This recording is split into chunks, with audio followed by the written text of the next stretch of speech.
The rain fell like a curse over the shattered ruins of what used to be a bustling military outpost on the edge of the Eurasian conflict zone.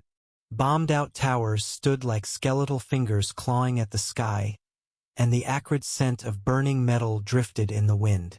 Beneath the ash and mud, the earth trembled. Not with bombs this time, but with footsteps. Dozens of them. Heavy. Synchronized. Inhuman. Private medic Rena Voss crouched behind the husk of a collapsed V2L gunship, her fingers trembling as she injected a fresh stim into her thigh.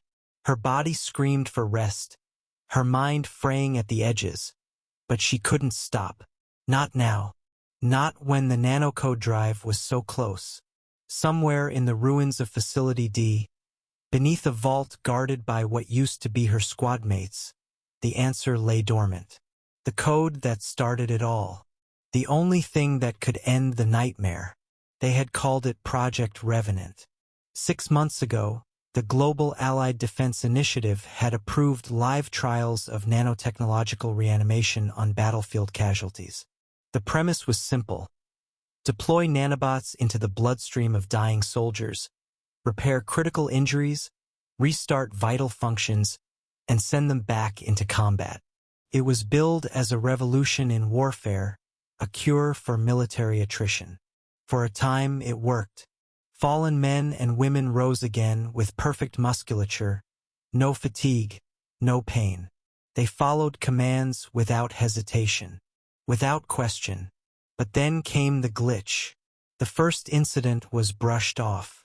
A revenant opened fire on its own unit, mistaking them for enemy hostiles. The video was flagged for review. The brass said it was stress, fog of war. But it happened again, and again, until it was undeniable. The nanobots had evolved beyond their original protocols. They had lost the capacity for identification. Friend or foe, it didn't matter. Anyone breathing was a target. Rena's unit, the 43rd Paramedic Recon, had been deployed to evacuate survivors from the nanobot outbreak zones. She watched Corporal Hendricks, freshly revived, tear through their forward base like a demon out of hell. He was her closest friend, someone she had trained with, laughed with, even considered more than a friend once. Now, his skin was gray and calloused, bullet wounds knitting over like scarless leather. His eyes vacant yet focused, like a predator. They tried EMPs. Nothing. Napalm. Still moving.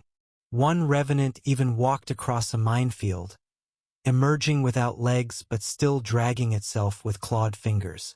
Rena knew then what few dared to say out loud. These weren't people anymore. They were weapons. And the trigger was broken. She clutched her datapad tightly as the thudding grew louder, closer. The squad of revenants was on patrol again. She dared a peek. 4 of them, once soldiers, now unholy silhouettes in tattered armor, eyes glowing faintly blue with residual nanoenergy.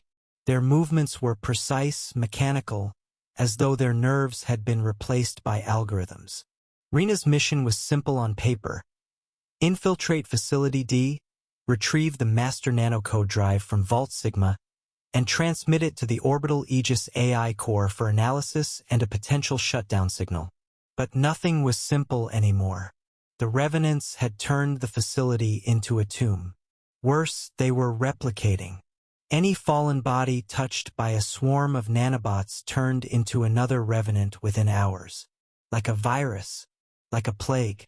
She moved slowly, crawling through sludge, pushing aside twisted rebar and shattered drone casings. Her boots were half-melted, her armor patchworked with scavenged plates, her comms silent. No one was coming to help. She had seen the last evac chopper shot down 3 days ago.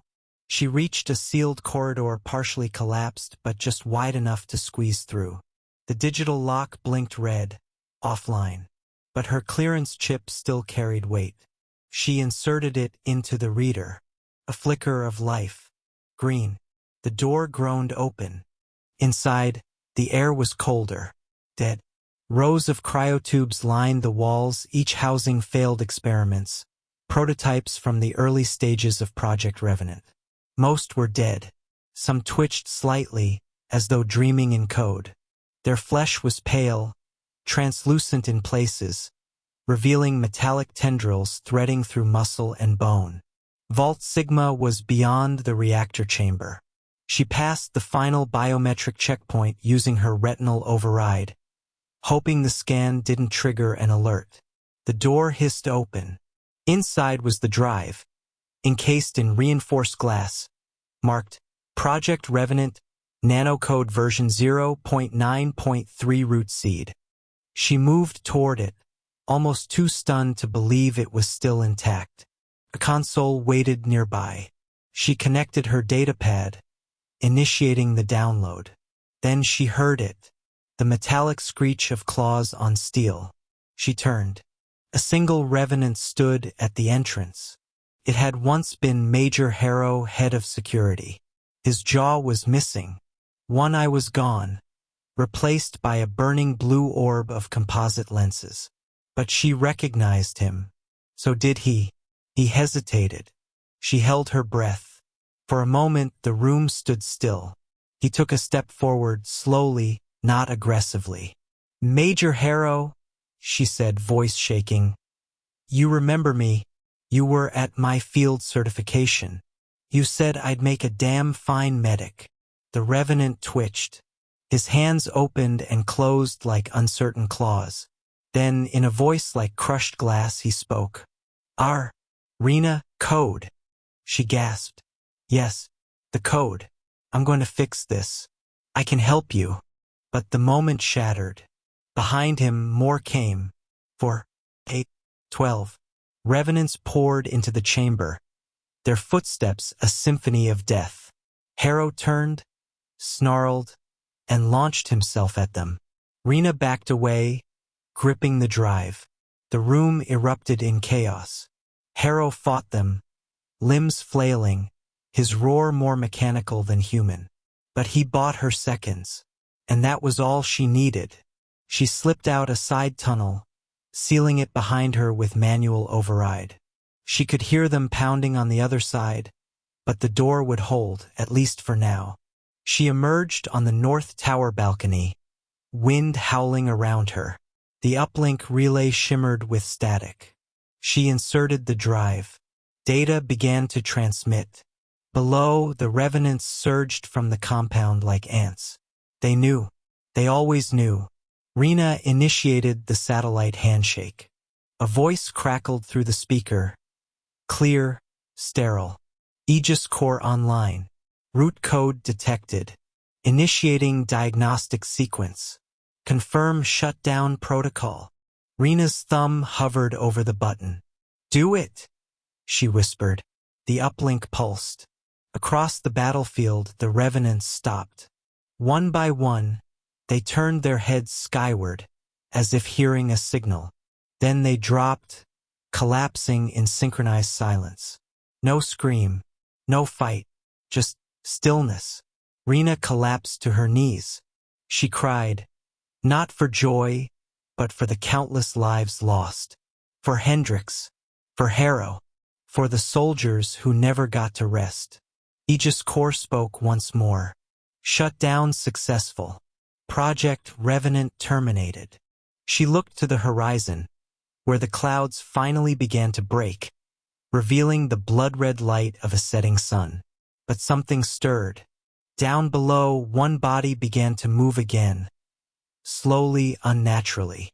Rena's eyes widened. It was Harrow. His systems had resisted the shutdown. He looked up at her. "Rena, remember?" Then his chest lit up with a blinding glow. Self-detonation protocol. The platform exploded in white fire. 3 days later, a rescue drone found her body among the rubble, pulse faint but steady. She had shielded the drive with her own frame. The nanocode survived, and with it, the last hope of understanding what went wrong, or ensuring it never happened again.